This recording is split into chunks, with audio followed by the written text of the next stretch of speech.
what better way to start a video than a bunch of birds invading the skies and not knowing where it's come from? I honestly still don't know what happened there, but it was pretty cool, kind of creepy.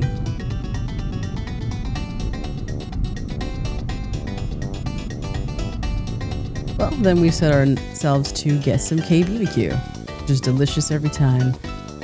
And listen to it sing.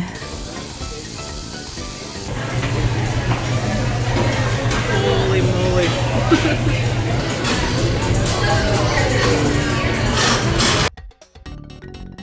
Anywho, I was looking for an RF adapter for a 64 project that I'm working on, and I looked for places in the area and came upon this place called Rat Nest. And the pictures were pretty sick, actually. And I called them up, asked them if they had an RF adapter. They're like, well, we've got a bucket of cables, so you can come look through them and see what we got. And I was like the attitude. To our surprise, we walked in and there's a full arcade, like straight from Japan cabinets. Some of those are, you know, DIY. On here, as you can see, Arcana hearts, all that cool stuff. There's some Gooner games. Walls were littered with CRTVs, anime references.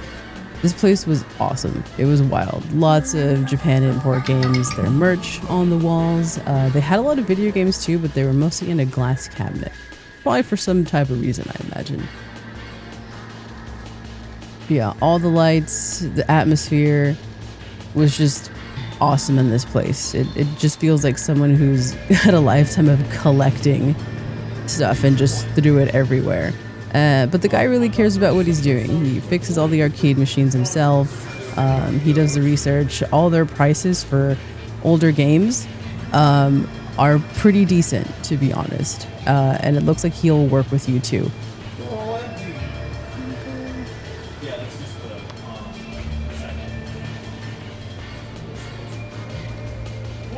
Yeah, overall this place was definitely a vibe and very much the name, a rat's nest. There's corners of it that seemed a little bit more chaotic.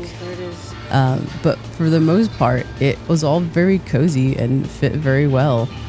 And everything is very much loved in this place. A crazy little gem I found just from looking in the area. So they did have a really sick assortment of GBA games, which is kind of funny because that cabinet is definitely from an old GameStop, I can tell you that. They had Game Gear games as well, little arcade machines and stuff, and they had a Pokemon pinball machine. I've only seen those on the internet, hadn't seen one in the wild. But yeah, lots of great video game references. Looks like he actually does a lot of the fixing stuff there. You could see his little soldering like hit there. It's pretty awesome. Definitely fits my vibe. And they had soundtracks. They also had music, like just like the sign tells you. Music, video games, and you know, good manga section here. Yeah, just so much cool stuff to squeeze into here.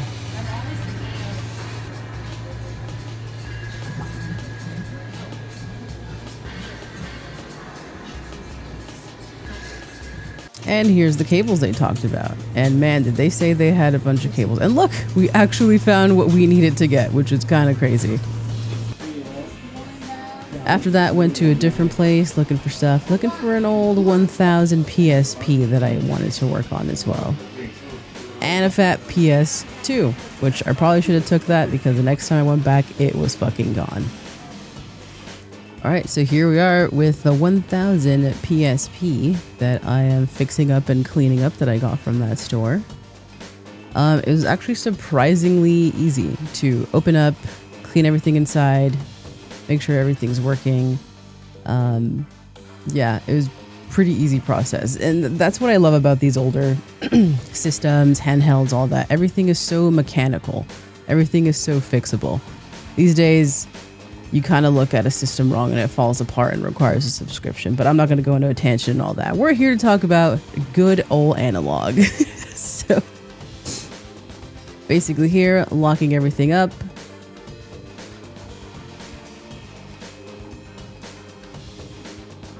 Cover that bad boy up and let's power it up. And there we go. Instant beautiful nostalgia.